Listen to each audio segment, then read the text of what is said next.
Hi friends, ఈ వీడియోలో మనము రోజువారీ రాశి ఫలాలలో మీనా రాశి వారి గురించి తెలుసుకుందాం. అంతకన్నా ముందు చిన్న రిక్వెస్ట్ ఫ్రెండ్స్, ఈ వీడియో మొదటగా చూస్తున్నట్లయితే లైక్ చేయండి, షేర్ చేయండి, అలాగే సబ్స్క్రైబ్ చేయడం అసలు మర్చిపోవద్దు. మీ యొక్క సపోర్ట్ నాకు ఎంతో అవసరం. ఇక ఈరోజు మీనరాశి వారికి చూసుకున్నట్లయితే ఉద్యోగస్తులు ఎవరైతే ఉన్నారో వారు జీతభత్యాల విషయంలో శుభవార్తలను అందుకుంటారు. సంఘంలో ప్రముఖుల నుండి విశేషమైన ఆదరణను పొందుతారు. వృత్తి వ్యాపారాలలో ఎవరైతే ఉన్నారో వారి యొక్క వ్యాపారాలు ఉత్సాహంగా సాగుతాయి. ఇక మీనరాశి వారికి ఈరోజు మొత్తంగా చూసుకుంటే ఆర్థిక పరిస్థితి మెరుగుపడుతుంది. చేపట్టిన పనులు వేగవంతంగా పూర్తి చేస్తారు. పాత మిత్రుల నుండి శుభకార్యాలకు ఆహ్వానాలను అందుకుంటారు. ఇక ఈరోజు మీనరాశి వారికి విద్యా విషయంలో, ఉద్యోగ విషయంలో, వ్యాపార విషయంలో శుభవార్తలు అనేవి అందుతాయి. షేర్ మార్కెట్లో ఎవరైతే పెట్టుబడులు పెడుతున్నారో వారు మంచి లాభాలను అందుకుంటారు. ఇక ప్రభుత్వ రంగ, ప్రైవేట్ రంగ సంస్థలలో పనిచేస్తున్న వారికి అనుకున్న చోటికి బదిలీలు అనేవి కలుగుతాయి. ఇంక్రిమెంట్స్ లభిస్తాయి. ఇక విదేశాలలో విద్యాపరంగా, వృత్తిపరంగా, వ్యాపారపరంగా ఎవరైతే నివసిస్తున్నారో వారికి మంచి శుభయోగాలు అనేవి కలుగుతాయి. అలాగే కళాకారులకు, సినీ రంగం వారికి మంచి అభివృద్ధి అనేది కనబడుతుంది. రాజకీయ రంగం వారికి మంచి పేరు ప్రఖ్యాతులు అనేవి లభిస్తాయి.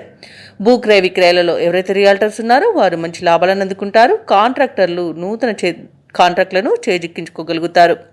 ఇక ఈరోజు మీనరాశి వారికి వస్తు వాహన యోగం అనేది కనిపిస్తుంది. ఇక ఈరోజు తమ సంతానం యొక్క విద్యా విషయంలో శుభవార్తలను అందుకుంటారు. అలాగే విద్యార్థులకు విదేశీ విద్య అవకాశాలు అనేవి లభిస్తాయి. ఇక ఈరోజు కుటుంబ సౌఖ్యం కనబడుతుంది. సోదర మైత్రి అనేది ఉంది. ఇక ఈరోజు వ్యాపారస్తులు ఎవరైతే ఉన్నారో వారికి యొక్క వ్యాపారాలలో నూతన పెట్టుబడులు పెట్టడానికి మంచి రోజుగా చెప్పవచ్చు. ఇక ఇంట శుభకార్యాల నిర్వహణకు ప్రణాళికలను రూపొందిస్తారు. ఇక మీనరాశిలోని నిరుద్యోగుల యొక్క యత్నాలు అనుకూలిస్తాయి. చిన్ననాటి మిత్రులను కలుసుకుంటారు. అలాగే సమాజంలో ప్రముఖులతో పరిచయాలనేవి పెరుగుతాయి. ఆర్థిక వ్యవహారాలు ఆశించిన విధంగా ఉంటాయి. అలాగే ఈరోజు కొన్ని సమస్యల నుండి గట్టెక్కుతారు. చిరకాల కోరిక ఒకటి నెరవేరుతుంది. వ్యాపార వాణిజ్యవేత్తలు ఎవరైతే ఉన్నారో వారి యొక్క వ్యాపార లావాదేవీలు ఆశాజనకంగా ఉంటాయి.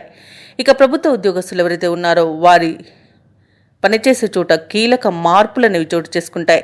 చిత్ర పరిశ్రమ వారికి, రాజకీయవేత్తలకు ఉన్నత స్థాయి నుండి పిలుపు అనేది రావచ్చు. విద్యార్థులకు సాంకేతిక విద్యా అవకాశాలు అనేవి దక్కుతాయి. ముఖ్యంగా మహిళలకు శుభవార్తలు అనేవి అందుతాయి. ఇక మీనరాశి వారికి అదృష్ట రంగు పసుపు, ప్రతికూలమైన రంగు కాఫీ, అదృష్ట సంఖ్య 3. ఈరోజు మీనరాశి వారు శివస్తోత్రాలు పఠించడం వలన మంచి శుభ ఫలితాలను పొందుతారు.